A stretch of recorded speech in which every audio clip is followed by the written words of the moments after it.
আজকে ট্রাই করব অমৃতসরি ছোলা। তার জন্য ওভানের সোক করা কাবলি ছোলা নিয়ে নিয়েছি।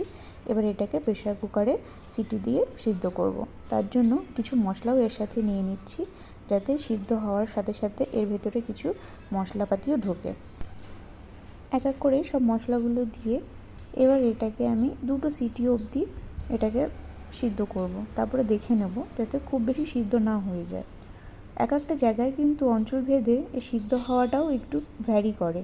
আমাদের এখানে দেখি এই কাবলি ছোলার সাইজটা একটু মোটা মোটা, তাই সিদ্ধ হতেও একটুখানি টাইম লাগে। হ্যাঁ, এখানে আমি কিন্তু চা পাতার জল ইউজ করেছি, কিন্তু অথেন্টিক রেসিপিতে এর ভেতরে আমলা মানে আমলকি চূর্ণ এইসব দেয়। তবে চা পাতা দিয়েও কাজটা হয়ে যাবে, কোনো অসুবিধা নেই। প্রেশার কুকারে সিটি মারতে বসিয়ে দিয়েছি, আর এইদিকে আমি কেটে নিচ্ছি পেঁয়াজ, আর তার সাথে বানিয়ে নেবো একটা মশলা।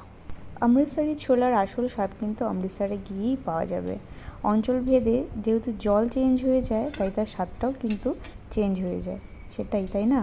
এই গুঁড়ো মশলাতেই হিংটা আমি একদম শেষে ফ্লেমটাকে অফ করে তারপর দিয়েছি, নাহলে কিন্তু পুড়ে যেতে পারে। আমাদের ভারতবর্ষে না জানি কত কিছু বাইরে থেকে এসেছে, তাই না? এই ছোলা কিন্তু তাদের মধ্যে একটা। ছোলা কিন্তু আমাদের ভারতের শস্য নয়, এটা কিন্তু আমদানি করা হয়েছে বিদেশ থেকে, মধ্যপ্রাচ্য থেকে। সেটা তাও খ্রিস্টপূর্বাব্দ 3000 বছর আগে। আর এই যে কাবলি ছোলা, এটা এসেছে মাত্র 300 বছর আগে, 18th সেঞ্চুরিতে আফগানিস্তান থেকে। এর জন্য এর নাম হয়েছে কাবলি ছোলা। কবুলের নাম অনুযায়ী এটা হয়েছে।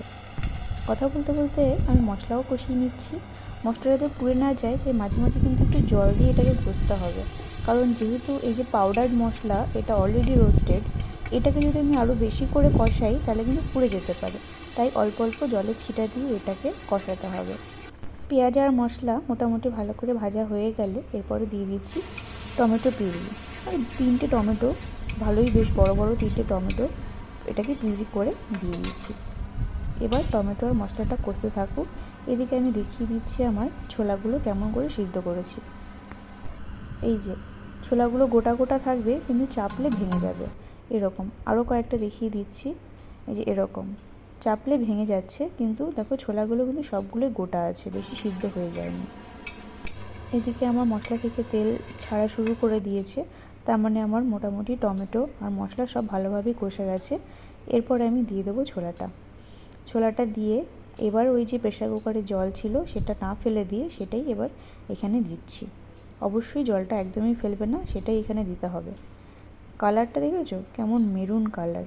এই লোহার কড়াইতে রান্না করলে যে কোনো জিনিসের একটু ডার্ক কালার হয়, আর যেহেতু চা পাতা দেওয়া হয়েছে সেই কারণে এটা এরকম ডার্ক কালার এসছে, কিন্তু রঙটা কিন্তু কালো নয়। সেই যে ছোলা মশলা বানিয়ে রেখেছিলাম, সেটা প্রথমে কিছুটা দিয়েছি, আর পরে আরও একটু কিছুটা দিয়ে দিলাম। আগে বেশিটা দেওয়া হয়েছে, পরে আমি 2 চামচের মতো দিলাম, আর সাথে আমি স্বাদ মতো লবণ দিয়ে দিয়েছি। এবার সবটা যাতে ভালোভাবে মিশে যায়, সেই কারণে এবার লো ফ্লেমে এটাকে ঢাকা দিয়ে কিছুক্ষণ রান্না করব। আর এরই মাঝে আমি তড়কা দেওয়ার জন্য নিয়ে নিয়েছি গরম ঘি। এবার এই ঘিয়ের মধ্যে কিছু ছেড়ে দেবো কুচনো আদা। এখানে আদার কোয়ালিটিটা আমার অতটা ভালো ছিল না, একটু বুড়ো রকমের ছিল, তাই এটাই কুচিয়ে দিয়েছি। যদি কাঁচা আদা বা আদা যদি ফ্রেশ থাকে, তাহলে জুলিয়ান পিস করে দিলে খুব ভালো হয়। গ্রেভিটা এখন মনে হচ্ছে একটু লিকুইডই, কিন্তু এই গ্রেভিটাই একটু পরে কিন্তু আবার একদম থিতিয়ে যাবে, মানে গাঢ় হয়ে যাবে। তাই এই গ্রেভিটা আর বেশি কমাবো না।